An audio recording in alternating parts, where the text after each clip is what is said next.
آگے ہے وَإِذَا قَرَأَ فَأَنصِتُوا، جب قرآن پڑھے تو تم خاموش ہو جاؤ۔ تو تکبیر تحریمہ کے بعد امام سورت یاسین سے قرآن شروع کرتا ہے یا سورت تغابن سے؟ کیا خیال ہے؟ سورہ احزاب سے؟ اس میں کوئی اختلاف تو نہیں، ہر مسجد میں سورت فاتحہ سے شروع ہوتا ہے نا۔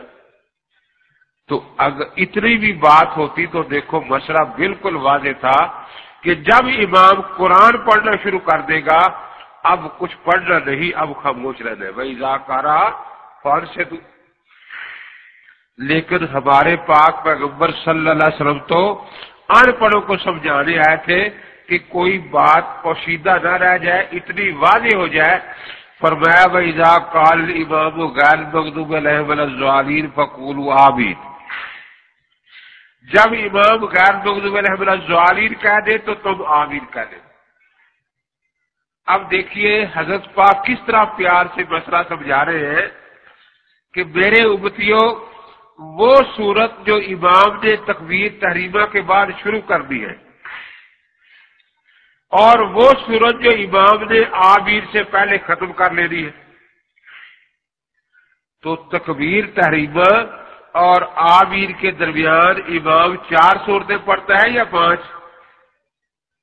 کیا خیال ہے؟ ایک ہی پڑھتا ہے، اور کون سی صورت ہوتی ہے؟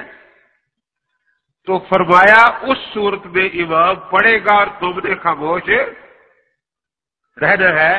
کون سی صورت میں؟ خاص طور پر وہ صورت میں جو امام نے تکبیر تحریمہ کے بعد شروع کر دی ہے اور آمین سے پہلے ختم کر دی ہے۔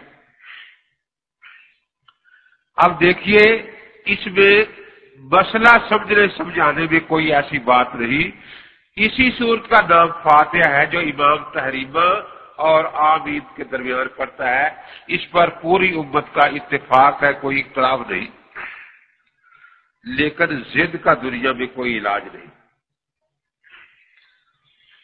وہ ایک چودھری صاحب تھے، انہوں نے اپنی بیوی سے کہا کہ کل ذرا دودھ میں میٹھا ڈال کے ٹھنڈا کر کے رکھنا، کہ خیر ہے کہ مناظرہ کرنا ہے تو مناظرے کے بعد تھکا ہوا ہوگا آ کے دودھ پیوں گا۔ کہ مناظرہ کس بات پر کرنا ہے؟ کہ مناظرہ اس بات پر کرنا ہے کہ گائے کے سینگ ہوتے ہیں یا نہیں۔ تو بیوی نے کہا کہ چودھری صاحب یہ بھی کوئی مناظرے کا مسئلہ ہے؟ وہ دیکھو ہماری گائے کھڑی اس کے سینگ ہے اور گدھی کھڑی اس کے سینگ نہیں ہے، آپ کیا کہتے ہیں؟ کہ میں کہتا ہوں گائے کے سینگ نہیں ہوتے۔ کہ چودھری صاحب اچھی بھلی عزت بنی ہوئی ہے، اب جب آپ وہاں کہیں گے کہ گائے کے سینگ نہیں ہوتے تو کہیں گے کہ چودھری صاحب 70-72 ہو گئے، دماغ ٹھیک نہیں رہا۔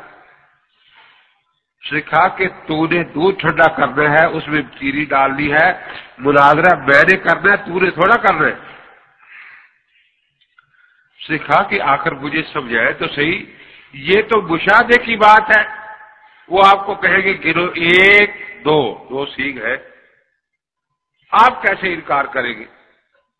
سکھا کہ دیکھیے وہ کہیں گے یہ سینگ ہاتھ میں پکڑ لوں میں پکڑ لوں گا، کہیں گے دوسرا سینگ ہاتھ میں پکڑ لوں میں پکڑ لوں گا، پھر میں کہوں گا سینگ نہیں ہے، سینگ نہیں ہے، سینگ نہیں ہے۔ تو بیوی نے کہا پھر آپ ہار نہیں سکتے جب مان نہیں کسی کی۔ میں نے مناظرے میں غیر مقلد مناظر کے ایک ہاتھ میں تکبیر تحریمہ دی، میں نے کہا یہ تکبیر تحریمہ پکڑ لیں، ایک میں آمین۔ میں نے پوچھا درمیان میں کون سی صورت ہے؟ کہتا فاتحہ تو نہیں ہے، فاتحہ تو نہیں ہے۔ 4 وکیل بیٹھے تھے وہاں بہاول نگر کے، وہ کھڑے ہو گئے کہ مولوی صاحب ضد نہ کریں، یہاں فاتحہ ہی ہوتی ہے۔ تو ضد کا تو دنیا میں علاج کوئی نہیں ہے، لیکن مسئلے میں کوئی کفار پوشیدگی۔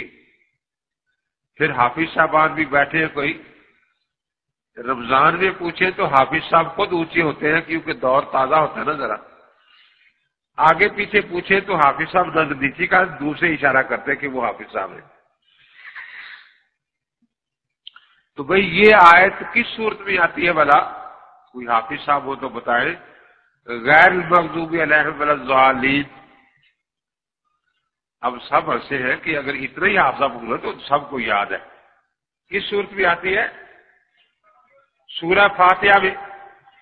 اب اندازہ لگائیں اللہ کے پاک پیغمبر کس پیار سے مسئلہ سمجھا رہے ہیں کہ میرے امتیوں جس صورت میں یہ آیت آنی ہے غیر مغضوب علیہم ولا الضالین وہ امام نے پڑھ لی ہے، تم نے خاموش رہنا.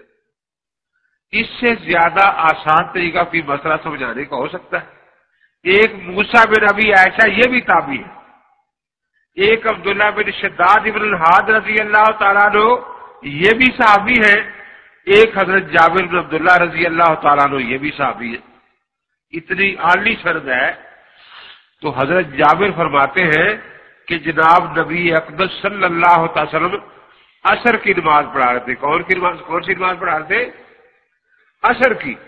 تو عصر کی نماز میں امام اونچی قرآن پڑھتا ہے یا آہستہ؟ آہستہ پڑھتا ہے نا. تو فرمایا کہ صحابہ پیچھے نماز پڑھ رہے ہیں، ایک آدمی آیا اور اس نے آ کر نیت باندھی اور نماز میں امام کے پیچھے قرات شروع کر دی. تو امام کے پیچھے جب قرات شروع ہوتی ہے، امام قرات شروع کرتا ہے تو نماز کی قرات کس سورت سے شروع ہوتی ہے؟ قل ہو والا سے. کس سے شروع ہوتی ہے؟ اس میں اختلاف تو نہیں ہے نا. تو اس نے پیچھے فاتحہ پڑھنی شروع کر دی.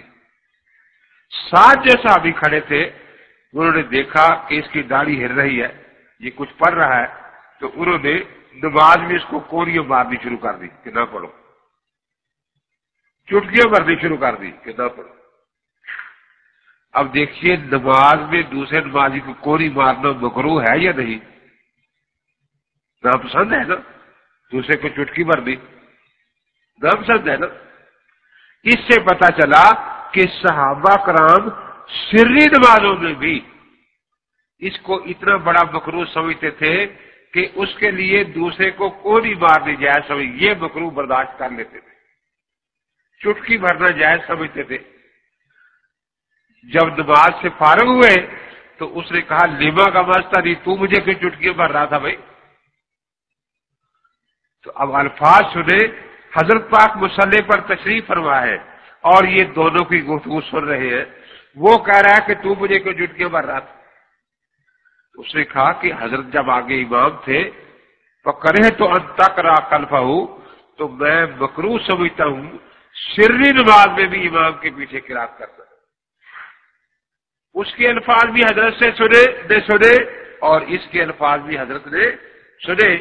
تو آخر میں آپ نے دونوں کے بعد فیصلہ کیا فرمایا کہ بھی من کان لہ امام فقرات الامام لہ قرات، کہ بھی جو امام کے ساتھ نماز پڑھتا ہے تو امام کی قرات اس کے لیے بھی قرات ہوتی ہے، اس لیے اس کو پھر خود قرات کرنے کی ضرورت نہیں. ایک مناظرے میں کہنے لگے کہ در مختار میں آپ کی کتاب میں لکھا ہے کہ امام کے پیچھے قرات پڑھنا مکروہ ہے، آپ یہ لفظ حدیث میں دکھائیں. تو میں نے دو حدیثیں پیش کی، ایک تو یہی اتنی اعلی سند ہے اور دوسرا یہ کہ حضرت عبداللہ بن عمر رضی اللہ تعالیٰ عنہ فرماتے ہیں کہ کانت بنو اسرائیل اذا قرأت ائمتهم جابوہ، بنی اسرائیل یہودی اور عیسائی جب با جماعت نماز پڑھتے تھے تو ان کا امام زبور کی تلاوت کر رہا ہے، مقدم بھی کرتا تھا پیچھے. امام اگر تورات پڑھ رہا ہے تو مقدم بھی پیچھے تورات کی تلاوت کر رہا ہے. امام انجیل پڑھ رہا ہے تو مقدم بھی انجیل پیچھے پڑھ رہا ہے. اور اسلام میں طریقہ یہی تھا کہ جب تک اپنا خاص حکم نازل نہیں ہوتا تھا تو اہل کتاب کے طریقے پر عمل کر لیتے تھے. جیسے بیت المقدس کی طرف نماز پڑھنا حدیثوں میں ہے نا. تو قرآن پاک کی کس صورت میں یہ آیت نازل ہوئی تھی؟ فَوَلِّ وَجْهَكَ شَطْرَ الْبَيْتِ الْمُقَدَّسِ، ہے کہیں؟ تو پھر کیوں پڑھ رہے تھے؟ اس لیے کہ پہلے نبیوں کا قبلہ یہی چلا آ رہا تھا. تو جب تک فَوَلِّ وَجْهَكَ شَطْرَ الْمَسْجِدِ الْحَرَام نہیں آئی اس وقت تک بیت المقدس کی طرف نماز، کیونکہ یہ پہلے سے بات چلی آ رہی تھی. تو اسی طریقے سے پتہ چلا کہ یہودی اور عیسائی اپنے اماموں کے پیچھے قرات کرتے تھے. عبدالعبر رضی اللہ تعالیٰ فرما رہے ہیں تو ابتدائی اسلام میں اسی لیے بعض صحابہ بھی پڑھتے تھے. آگے فقار اللہ لہذہ الامت، اللہ تعالیٰ کو اس امت کے لیے زیادہ دیر تک یہودیوں کی ریچ پسند نہیں آئی. فَنَزَلَتْ وَإِذَا قُرِئَ الْقُرْآنُ فَاسْتَمِعُوا لَهُ وَأَنصِتُوا لَعَلَّكُمْ تُرْحَمُونَ. تو پھر یہ آیت نازل ہوئی کہ جب امام نماز با جماعت میں قرآن پاک کی تلاوت کرے تو مقتدی کے لیے خاموشی کا حکم ہے اور اس کے لیے پڑھنا مکروہ ہے.